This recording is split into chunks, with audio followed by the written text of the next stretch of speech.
Hey guys, welcome to another video of mine. It's Kamal AA and it's fantastic news. Now, obviously it's been a massive dark cloud over Chelsea for the past few months, obviously with results not going our way.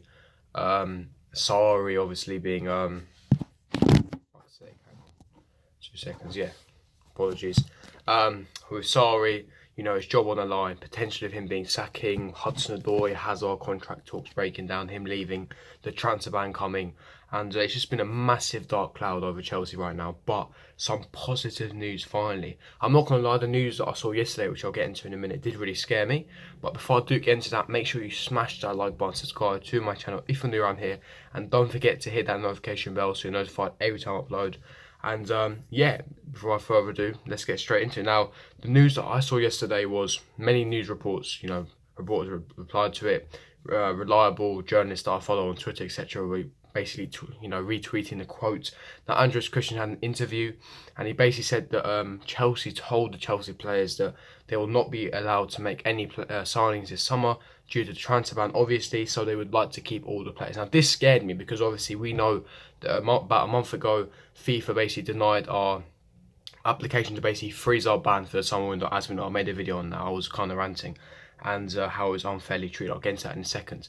But obviously, we thought that, Chelsea would be appealing to CAS, which is the Court of Arbitration of Sport, as we know, which is a long process. So it was really risky for this summer for us to sign players. That's why we had to really rely on the youth, which is a video that will be coming. And it's really scared me because what Andreas Christian told me, we already knew anyway, that, we had a transfer ban, etc. But it scared me that I thought that the lengthy process too long. I thought it was 100,000% confirmed that, we won't be able to make any signings this summer. But it's completely conflicted to what we've just seen today. Now, around 4 PM today, obviously the issue with me, I had no electricity. Literally, my area has been shut down for 6 hours. My phone died out of battery, so I couldn't even go on my phone. My laptop died. I couldn't even turn on my TV. I couldn't even, the fridge wasn't working, the oven, the cooker, anything. Like, even when it was dark, I couldn't even turn the lights on. It was ridiculous. The electricity is back on, so I didn't even see the news at all. Like, it's ridiculous. But when I did saw the news, it has been reported by pretty much all the news publications, Sky Sports, Goal.com, Telegraph as well. Basically, Chelsea will be having a meeting with the FIFA committees on the 11th of April, which is in about 18 days, so nearly just under 3 weeks' time. They'll be having a meeting, and they're going to be basically reviewing their, application to basically freeze the ban in the summer. Now, obviously, you're probably all confused because about a month ago, FIFA then, after 4 days of receiving the application, they completely denied access. But they decided to review it after Chelsea releasing a statement that they were astonished. They decided to have a meeting, which is set on the 11th of April. So like I said, just under 3 weeks, where they're going to be discussing whether we're going to be able to basically make signs this summer. Now, Chelsea's case is that we've been unfairly treated, and rightly so. You look at other cases such as Atletico Madrid, Real Madrid, Barcelona, where, they've had similar issues where, they've signed, minors and youths, etc. illegally. And they haven't been given they have also been given the same lengthy ban as us, which is fair enough. Like, we agree to the ban. I'm sure we did a mistake, but they were allowed to freeze their ban temporarily. Now, obviously, when they denied access, it was ridiculous. How come they are treated differently to what we are treated with? So they're going to be reviewing it. If worst case scenario they deny it once again, there will be time for Chelsea to be able to appeal to CAS, the Court of Arbitration of Sport, and apparently the process is very quick, and the 1000% they'll be able to basically allow us to have the summer, and it also will basically appeal just in time so that we can have the summer window. So there's a very good likelihood that we'll be able to sign in summer, which is fantastic. I mean, the transfer ban, I'm not going to lie, could not have come at a worse time. I mean, it is crucial that we are able to make signings this summer. I mean, look at our squad. We've got an ageing squad. I mean, we've got wingers that are declining. Pedro Willian, 30 plus. You look at our squad. David Luiz, 30 plus. What should I call it? You've got all these players that, are the end of their careers. Aspilicueta, 30 years of age. So much Deadwood, Zappa, Costa, Drinkwater. We need to offload. But if we had a transfer ban, we won't be able to offload because we need to have the numbers in the squad. Willy Caballero, 37 years of age. Higuain, 31 years of age. We have so many ageing players, and we need a whole refresh. The whole squad needs a revamp. It needs a complete overhaul. And yeah, so this summer was crucial that we had. And obviously, we all know that Eden Hazard was leaving. So having this transfer ban was a catastrophe, an absolute catastrophe. Because had Eden Hazard was going to go to Real Madrid, and we wouldn't be able to get a viable replacement in. Now, with Eden Hazard leaving in the summer, this will give us good leverage to convince Callum Hudson-Odoi to be able to sign a new contract. So yeah, hopefully that is the case now from my camp. Sorry, from what I've heard, you know, what I've been told by people is from Callum Hudson-Odoi's camp that now the likelihood of him staying is more likely now. He's actually changed his mind. He wants to stay at Chelsea because he believes the next season he'll be given the first team football. He believes that, you know, he'll be given the promises, and he believes that he sees a future here. He's a Chelsea fan. He always wanted to stay, but it was the football. He was never promised the football. But yeah, it's different now. And also, before I do continue, congratulations to Callum Hudson-Odoi. He has been officially starting against Montenegro, which literally kick-off in about 5 minutes as I'm recording this. He will be officially starting against Montenegro. His first start, playing alongside Harry Kane and Raheem Sterling.